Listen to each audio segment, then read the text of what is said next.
Hello, wherever you are in the world, good morning, good afternoon, good evening. Right, no pushing, we've got pushed, we're comfortably in the leaderboards now. So, I think we are anyway, let's see. Knocked down to 515, it's cool. Got to be hitting closer to the 140s next couple of weeks. But we're doing a Whirlwind Wrath of the Wastes guide now. Just a brief description, brief talk through what's going through, different variations because there's a lot going on with this build. So, straight up, Necessity, Wrath of the Waste, 6-piece set. 2-piece increases the damage per second of Rend by 500% and its duration by 15%. Awesome. The 4-piece set during Whirlwind and for 3 seconds after you gain 50% damage reduction and your applied Rends deal triple damage. Fantastic.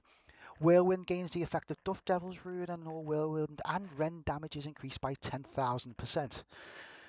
So you see Rend damage is there rolled into the shoulders, Rend damage is rolled into the chest, crit hit on the head, but Whirlwind is just a mechanic to apply Rend is your main damage dealer, hence why we have Ambos Pride in the cube.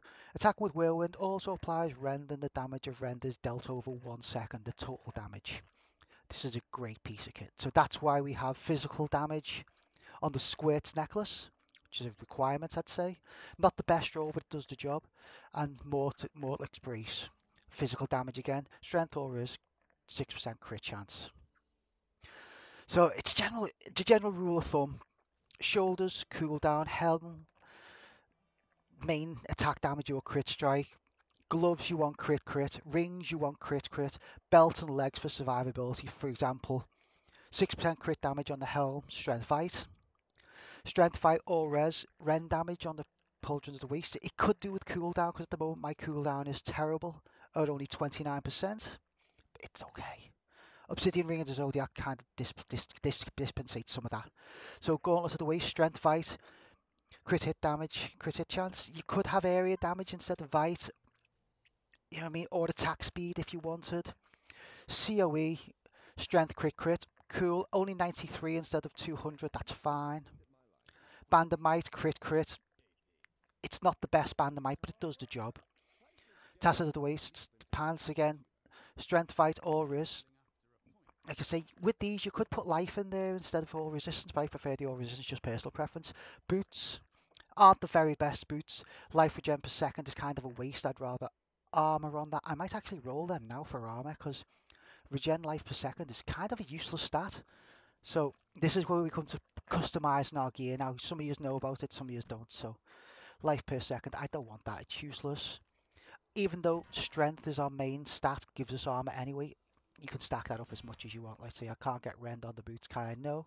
So we're just going to get some armor. Got enough materials to keep rolling, keep rolling. So if the potential 516, with this you press the Alt Control key, left control, 516 maximum armor, I've got 497. That'll do for now. So this is essentially the same as the push build. Yes, instead of using with the talents, I'm using Ignore Pain.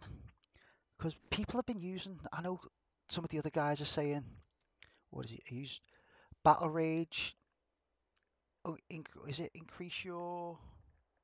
Well, not Battle Rage, is it? What one is it? Can't remember what it is.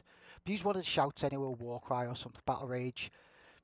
Increase movement speed and heal your pets. Increase critical chance surrounded. You can increase your damage, but I prefer to dispensate that damage with some damage reduction.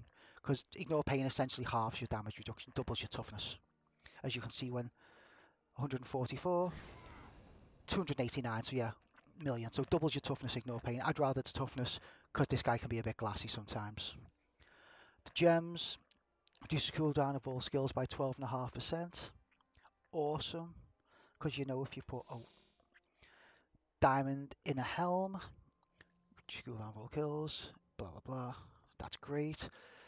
Chest strength and that all resistance in the legs. If you want to make them completely tough, you put all resistance gems or all strength gems if you want to make them a bit more damage. So this is essentially what the push build is. Bandamite is a necessity because Furious Charge or anything like that. Actually, you know what? Technically, Ground Stomp or Leap. Do I do Ground Stomp or Leap? You know what? I can get rid of Bandamite, I think, in this build and use whatever ring I want. Like, what is the meta ring you could use? Let's find out what the meta guys say.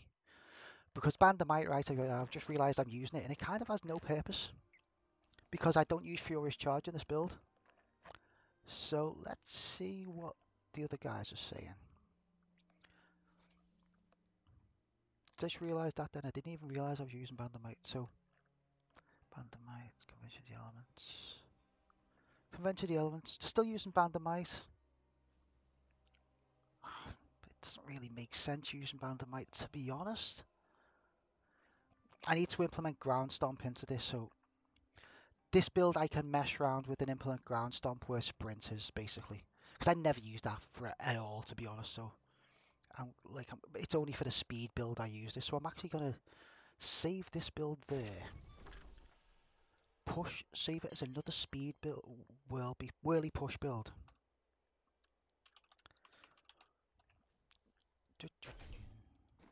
And get rid of Sprint because I never use it unless I'm farming for Ground Stomp. What Ground Stomp are we going to go for? What do you want to go? Wrenching Smash. What does Wrenching Smash? Pulls enemies towards you. It sounds like a good plan, so there we go.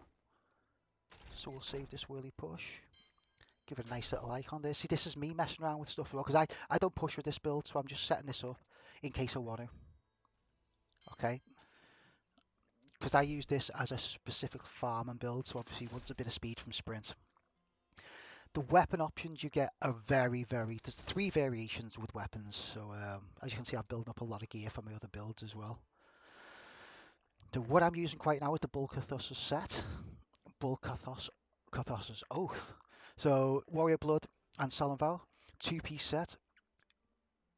Increases Fury Generation by 15, but the Barbarian during Whirlwind you gain 45% increased attack speed and movement. I want the movement speed because this is a farm build.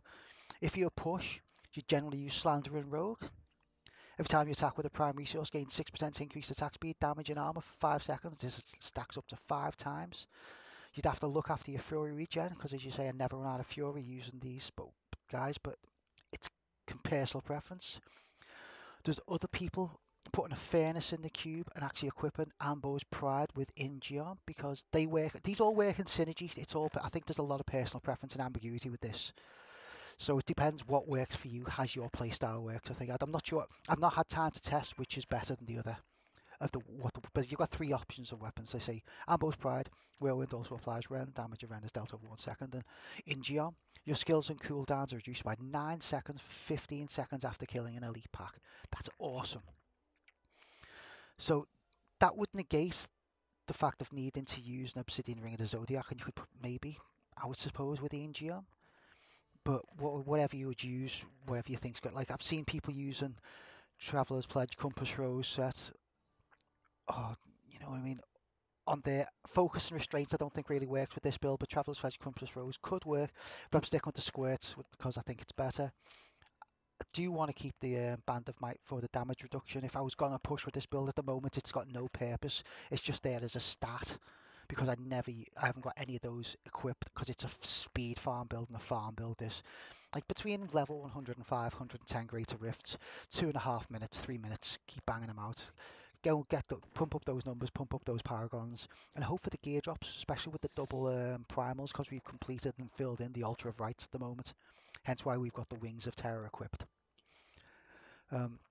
That's really about it with this Whirly Barb. It's a great build, applies Rend, hits with a hell of a lot of damage.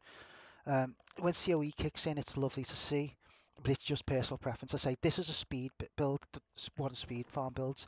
For the Bounty and a Nephilim build, I've also got another variation of it. So what we've got is a Royal Ring of Grandeur in the cube, equipped gold wrap, gold skin. So gold skin, chance of enemies to drop gold when you hit them. Gold wrap. On gold pickup, gain armor for 5 seconds equal to the amount picked up. But on our follower, which is an emanating skill, we've got an avarice band. Each time you pick up gold, increase your golden health pickup radius by 1 yard for 10 seconds, stacking up to 30 times. So these all work in synergy.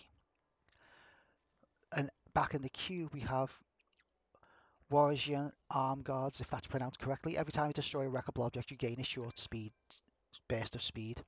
Epic. and then Royal Ring of Grandeur just because we've replaced the chest with a gold skin.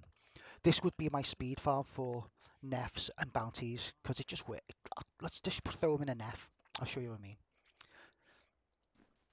Like, I've not changed any of the talents. I've not done anything there. Just so you can see how fast this thing just runs around.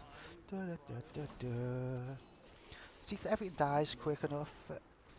We're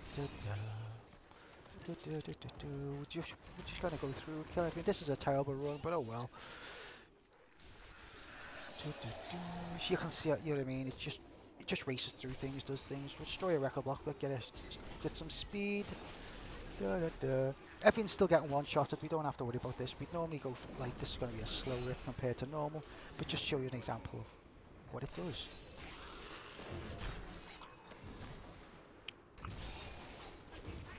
Well, this is okay. This is alright. See how quick it is? Just nice and quick. It does the job. It does exactly what it says in the tin. We just got to go around and kill everything. Nice and comfortable, easy. Casual speed running. Don't even need to worry about taking no pain really at this level. Obviously I'm picking up stuff, but like...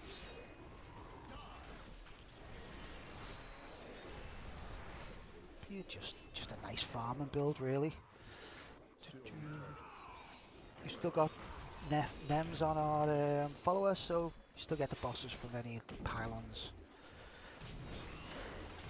Just gonna go around the elite hunt, kill stuff really quickly. See, I don't even know how long this is taking right now. There's another pylon there, cool.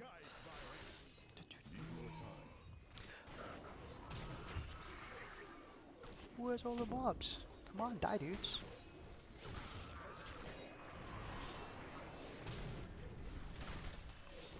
There you go, I see we're nearly there already. Nice couple of minutes run there. The Rift Guardian won't take long to knock down. And there we have 4 Greater Rift Keystones there. How long was that? Only a couple of minutes, wasn't it? So, for example, we've got homing pads on the follower. So, doesn't get interrupted by damage when you're... So it's just a quality of life thing, the homing pads, but also on the follower, which I'm going to go through as well. Kane's Destiny 3-piece set. Attack speed and experience is increased, obviously, for the follower. Obviously, you're aware of it, but attack speed and follow is increased by 8%. But, which is an emanating feature, the Greater Rift Keystone drops, there's a 25% chance for an extra one to drop. So if you're grinding and grinding out the Greater Rifts, you want to go to Nefs, that'll follow you. 25% to getting an extra Greater Rift Keystone, which is great. 2 pieces of Sage's Ribbon, just because it increases intelligence and vitality, because we want intelligence to at least 25,000, which is capped out here. On our Enchantress, Smoking Turnable, so it's the Enchantress Focus. Your follower cannot die. Very important that, because she's basically a Z support build. So Diablo band, obviously we said before with the gold find. Flavor of Time emanates. Shrines and Pylons spawn an enemy champion emanates, and then an Oculus Ring for for an Oculus Ring on the floor, which you've probably seen previously. She just works as a Z essentially. So nice and easy. Any questions, any comments, give us a shout. What do I need to go through? Like, the stats are pretty basic stats. Like, you want your elemental damage and crit ideally on your necklace. Elemental and crit on your braces. Maybe main stat crit on both rings. Say, strength, fight, or resist. Rend damage, shoulders, strength, fight. Or you could have Rend, if you're having problems with Rend, you can put, if all resist, and if not, reduce damage to done by elites by 10 or 11%, but you lose 15% Rend damage with that. Again, belt, legs, and feet are all about survivability.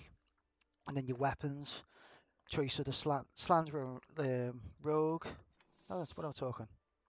Yeah, the Slander and Little Rogue set, the Bul-Kathos Solemn Vow Warrior Blood set, or Ambos Pride and In-Geom if you want to put a Furnace in the cube, because single target damage pushing. The boss fights can be quite long with this guy higher up in the Greater Rift area.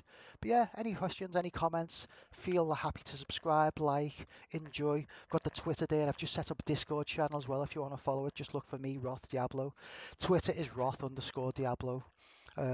So yeah, enjoy. I hope this helps. I say any questions, problems, issues, anything I've missed, pop it in the comments and we can address that straight away. Have a good weekend, everyone, and I'll speak to you either tomorrow or Monday for more pushing.